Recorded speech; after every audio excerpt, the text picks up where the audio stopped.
Alright, hey guys, thanks for tuning in.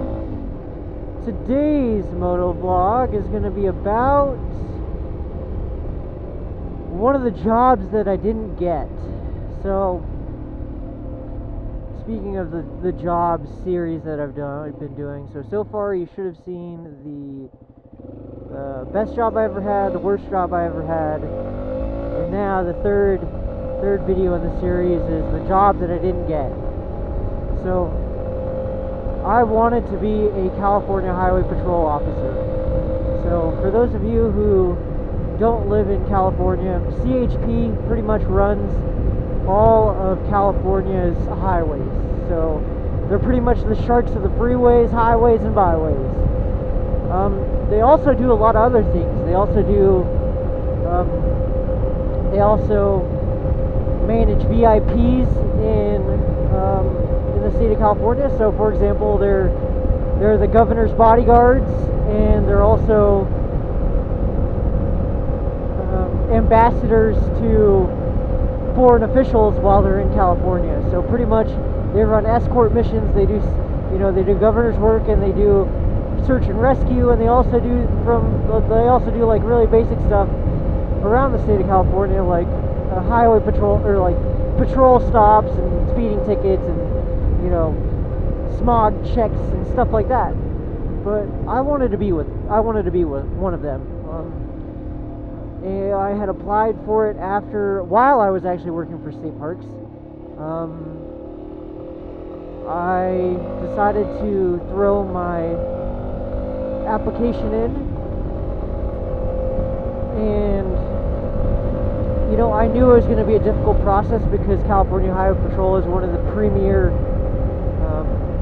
law enforcement positions to get in the country. They have some of the best training at their academy in the world, and they have some of the best drivers both on motorcycles and in SUVs and cars on the planet. So pretty much to graduate their academy, you pretty much have to be a stuntman, you have to be a martial artist, you got to be a race car driver as well, and they train you how to do that. And I wanted to do that. I wanted to be this person who serves his community, but also is serving as part of the best of the best in the community, and of all the law enforcement agencies. California Highway Patrol is pretty high up there, so I wanted to do it. So I knew it was going to be a long and hard process. So everybody said, hey, expect to take at least a year for it to happen. And like as I said, I was working with state parks at the time. This was, I think, the year 2015. It was the year I graduated. Let me think. It was April or May. I can't remember. I think it was May when I had actually it was way earlier than that. It was like October 2014 that I had applied, because it took a freaking long time to hear back from them about the interview process. But anyways, okay, so I applied super late in 2014 / early 2015, and I had gotten myself physically and mentally prepared. I read all the books that I could, I watched all the videos that I could, I was working out every day, I was sprinting, I was doing push-ups, doing crunches, lifting weights, working on my stress management. And my girlfriend had just graduated at the time, and we went to Rome as a graduation gift, and that's how I kind of remember this whole thing kicking it off. The day that I got back from Rome, I had to go to, not the day I got back, but I think it was the day after. The day after I got back from Rome, this huge, 13-day trip of me being, having this vacation with my amazing girlfriend, and then I ended up getting the flu, but that's a whole different part. But after this huge 13-day ordeal of, vacationing and being sick, I had my physical ability and my written test for California Highway Patrol. So I did it, and I passed, and it was totally fine. It was so easy. It was pretty much, I had been overtraining for what they had asked for, and it was just a total breeze. But this entire experience is kind of one of the experiences that shaped my life to what and who I am now. So my mindset and everything like that, and being the person that I am, and having the thought process that I do, and just, you know, everything I am now was because of this whole California Highway Patrol application process. So I did the tests, and with California Highway Patrol, it's kind of like hurry up and wait throughout the entire process, because there's a lot of hoops that you got to jump through, and then whenever they say jump, you got to jump. So for example, they schedule things months in between, but you don't know that. You just do whatever they say whenever they say it. So they say, hey, you know, the physical ability test is going to be on this day, you know, the written test is going to be on this day. Show up and just kind of be there, be ready to be professional, because your job interview starts now. So of course I went in a suit like everybody else did, and then as soon as we were told to start the physical aspect, we would change into our training gear, and then when we would finish with that, we'd change back into our suits, and then we did the written test, and then we left. So it was kind of a long process that day, but you know, when they say jump, you got to jump, and when they say jump, you got to you have to look professional while you're jumping too. But it was a good job. Like, that's what kind of drew me to it. It was a good job. It was significant in the community, and it had good benefits, and it had good pay, and you know, it was just something that I wanted to do. So I thought, hey, why not? I'll jump when they say jump, and I'll be professional when I do it. So the hurry up and wait situation got really old really fast. So the way it would happen is they would schedule one event, and then they would give you the results like 2 weeks after, and they would say, okay, go ahead and just sit tight, and we'll let you know when the next thing is. So I'd wait, and I'd wait, and I'd wait, and they would say, okay, so you passed that, go ahead and fill all this out, fill out all this information, or have this interview, or have your polygraph test done, or your computer voice stress analysis test, or have your personal history statement in, or have this, that, or the other thing within that week of them letting you know. So it'd be like, okay, hey, you passed the last thing, go ahead and submit this next thing, or go ahead and show up to this town 200 miles away to have this test done, and oh yeah, that's on Wednesday of this week. So go ahead and call off work and do whatever you have to be there. But if you're not there on that at that time and that date, well, we'll find an applicant who is. So, you know, peace out, have a good one. So when they say jump, they expect you to jump, because there are plenty of other applicants out there who are more ready and willing than you are. And throughout this entire process of jumping through these hoops and doing this, that, and the other thing, everybody who met me through this process said, hey, I think you're going to make a great CHP officer.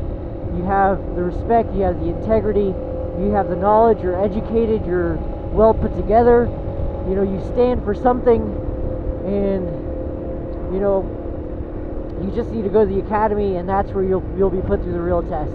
And everybody was telling me that. Previous CHP officers, current CHP officers, my background investigator, everybody who met me throughout this entire process was like, hey dude, you're going to make a great CHP officer. All you got to do is, you know, just keep pushing and make sure they don't break you at the academy. And spoiler alert, I didn't make it to the academy. I had jumped through all these hoops, and I had CHP look into my background. They look at everything, by the way. They look at your financial records, they look at your housing records, they look at, you know, they contact all of your neighbors, they contact all of your previous employers, they contact, you know, employees who used to work with you, side by side with you. They talk to they contact your references, and they ask your references to provide 2 more references. So it's insane. So what they really want to do is they want to make sure that you're not insane and you're not lying about anything that you said on your personal history statement. And of course, during this personal history statement, it's pretty much this document that you have to write of everything illegal that you've ever done, the time, the date, the place, who you were with, and what you were thinking, and what the end result is of what happened. So if you think about it, we as human beings, we kind of do a lot of dumb stuff, whether it's speeding on a freeway, or getting a moving violation, or a parking ticket. whatever it may be, you have to list that, and they double check on it. They're like, okay, well, you said this, this, and this, and so what happened? And it's not just like the one check. They're constantly checking you for integrity and honesty throughout the entire process. So of course they hook you up to a polygraph machine, and they do a computer voice stress analysis test, but they're looking at your personal history statement the entire time. So you have to stick to your story, and if you lie about something, they're gonna shoot, dude, they're gonna find out, because that's who they are. That's their job, to make sure they weed out people who are lying, who are willing to who have a previous track record of disregarding the law, because they don't want to hire someone who's, you know, at risk of embarrassing the California Highway Patrol. So of course I had my nose clean and everything like that. I'm not a bad kid by any means, but it's just a lot. It was a very extensive process, and my California Highway Patrol, my CHP background investigator, he gave me the green light after, I think, about 9 months. It was 9 months of working hard and doing all this, and he gave me the green light, and he said, okay, we're going to issue you a conditional job offer to become a California Highway Patrol cadet and go to the academy. All you have to do now is pass the medical exam and a psychological evaluation with a state-approved psychologist. So I was like, sweet, I've got this. And then my background investigator was like, of course you got it, you know, you're fit enough, you don't have any previous injuries or anything like that. And he knew this because at the time I was going to all of his practice sessions, so he would help my background investigator, and actually all of the background investigators in the California Highway Patrol hiring process.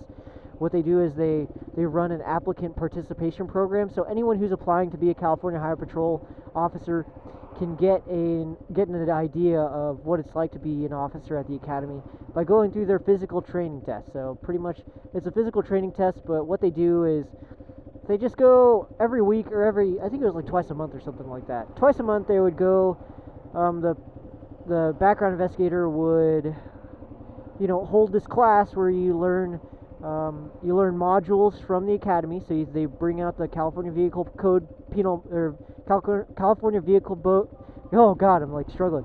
California Vehicle Code booklet and California Penal Code booklet, and they just say, hey, I'm going to teach you out of this, but first it starts off with physical training. So what they did was every single session that we had, we would do, I think it was like a 2-mile run. It was a floor routine with push-ups, crunches, sit-ups, nose in the rings, judo push-ups, planks. It was like pretty much just really basic stuff, but you know, it gives you an idea of how strenuous it is to be at the academy, because it's all the same workouts and all the same routines and stuff like that, but it's done, you know, at a field office instead of at the academy. So of course I'd do it because I'm physically fit, and if I wasn't physically fit, I'd train at home. I was training actually every day and every night.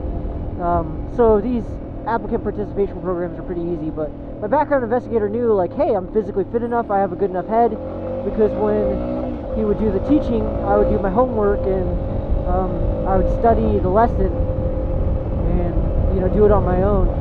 And then I'd come into class ready and willing to work, and he knew, like, hey, like, this kid's got the drive, so he had complete faith in me. So when I went to do my medical exam, the medical exam was super thorough. They have you pee in a cup, of course. They do an EKG to check out your heart rate and everything like that. They do flexibility tests. They do strength tests. They did x-rays of my back and spine to make sure I didn't have any back problems. They did hip x-rays. They did a ton of stuff. Eye exams, hearing. The hearing one was pretty cool. What they had me do was go into a soundproof booth and then listen to all these sounds, and then, you know, figure out what frequencies I could and couldn't hear. And evidently I have some pretty amazing hearing. I guess the test lady was like, hey, you have the best hearing that I've ever seen come through here. So I was like, awesome, hey, thank you. I might be very good at hearing, but I'm not very good at listening, if you know what I mean. That was a good one. I'm pretty clever. But anyways, that one went through, and then I passed my medical, and they said, okay, go ahead and schedule your state-approved, your interview with the state-approved psychologist to figure out, hey, if you're insane or not. And once again, the personal history statement comes out. So once again, like, of course, it's a, you know, when we say jump, you jump kind of deal.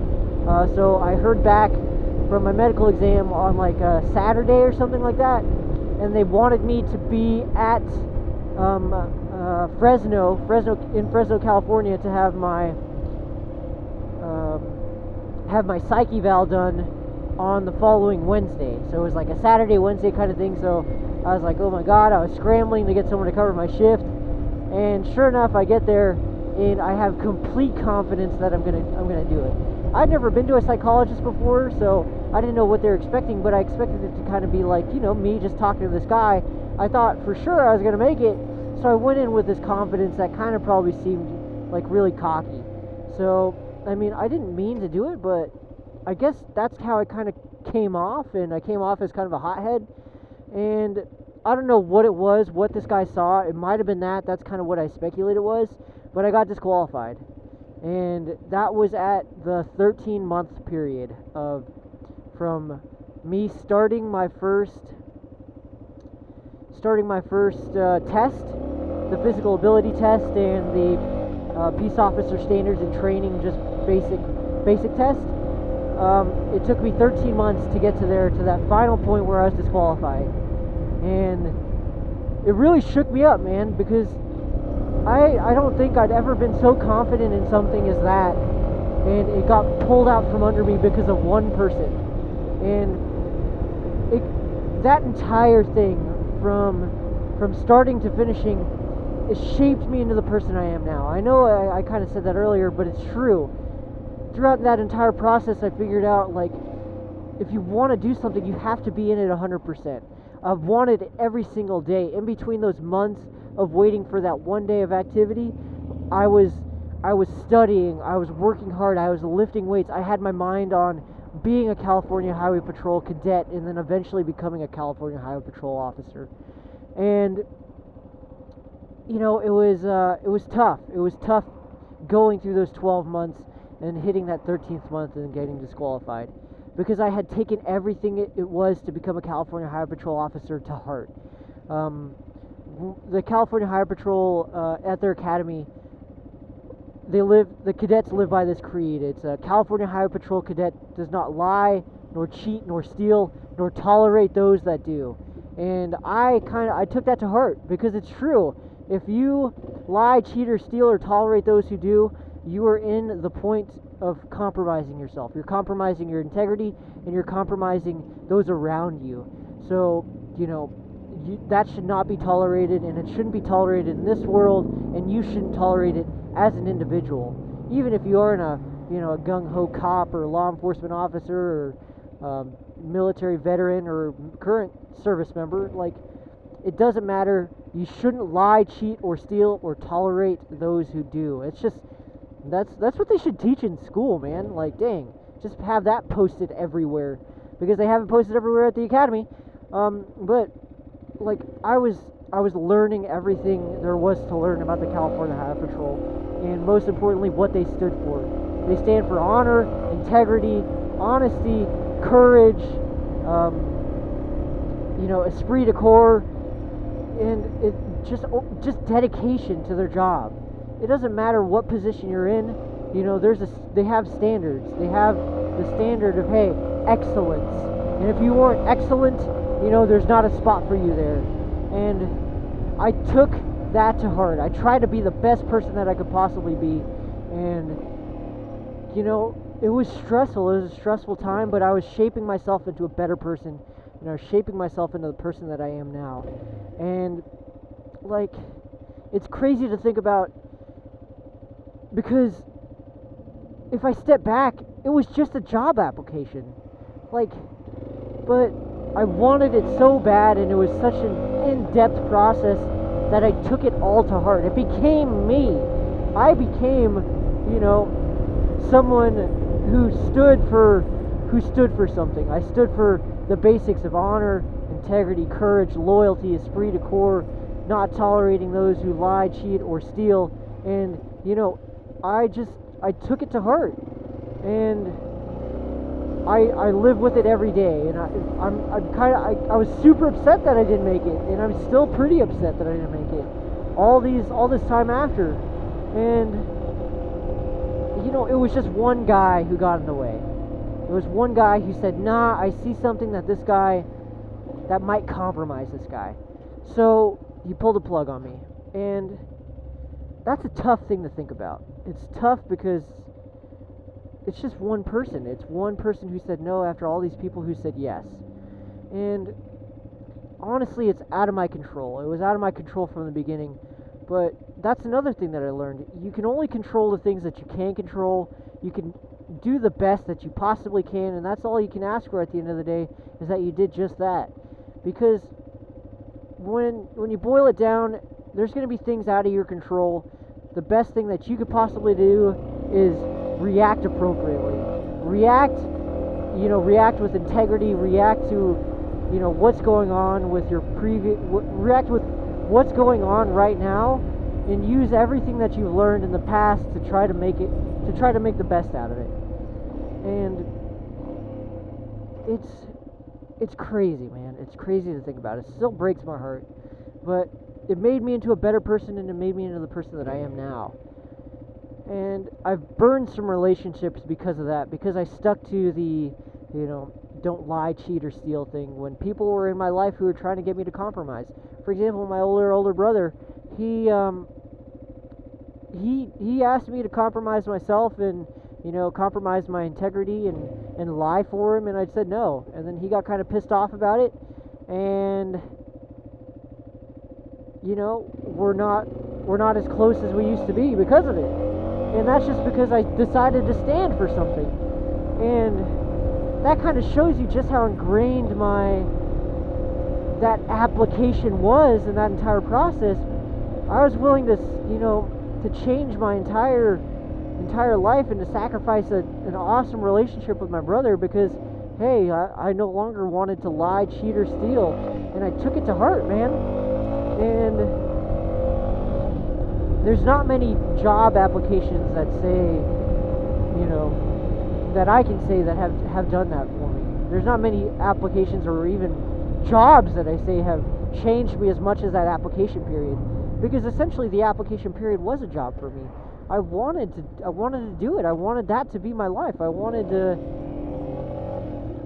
push hard and serve the community and be part of the best in California, and I didn't make it. And that's okay. That's okay that I didn't make it. I'm sure one day I'll try again.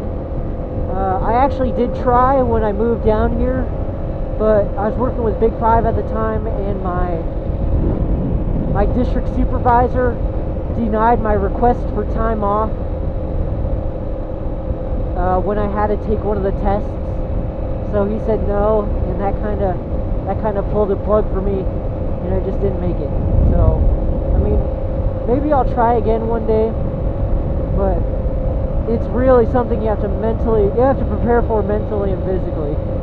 But that kind of rounds out the job series.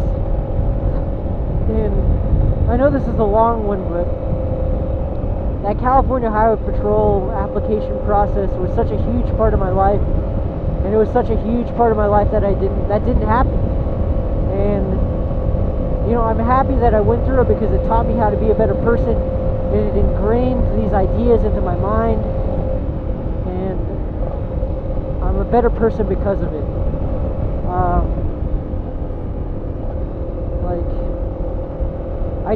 I take something from every single job that I have, whether it's a good job like with State Parks or whether it's a bad job like Big 5.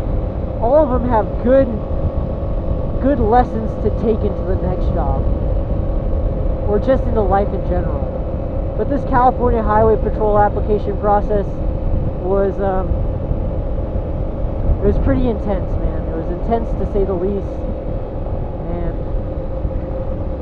And I didn't make it, but I still hold it very near and dear to my heart as a real tempering moment in my life, a real tempering chapter of me to learn and to grow and to see if I crack under pressure. And I think I did pretty well. I bounced back pretty well, and I was kind of upset I didn't make it. I got depressed a little bit after that. But hey, I just thought I was gonna make it and I didn't.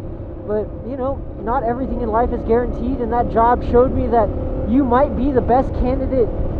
You might be totally qualified, but there's still stuff out of your control that, that's not going to go your way, and that's going to screw you over in the end. But hey, you just got to shake it off and try again, or shake it off and find something new for you. But, I mean, that kind of rounds out the 3-part series here with my favorite job, my least favorite job, and probably the job I didn't get. That's the most memorable to me. Of course, there's like the first job that I have, and I guess I could talk about that one. I guess we'll make it a 4-part series. This is a 30-minute video already, so I don't know if I'm going to break it into 2 parts or not. But yeah, sorry it was kind of a little shaky at the beginning, but it's kind of hard for me to put it all together because it's 13 months collapsed into 30 minutes. But I think that's pretty much it, guys. Like, it's been one hell of a process going through that. And if you're going through it right now, good luck and Godspeed, because you'll need it. You'll need all the luck that you can get.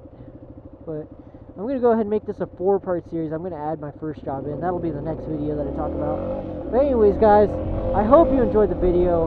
It was kind of a tough one for me to open up my heart to tell you guys that one, but I just thought, hey, it's such a fundamental part of my life. It was a fundamental part of shaping me into the person that I am, so why not talk about it?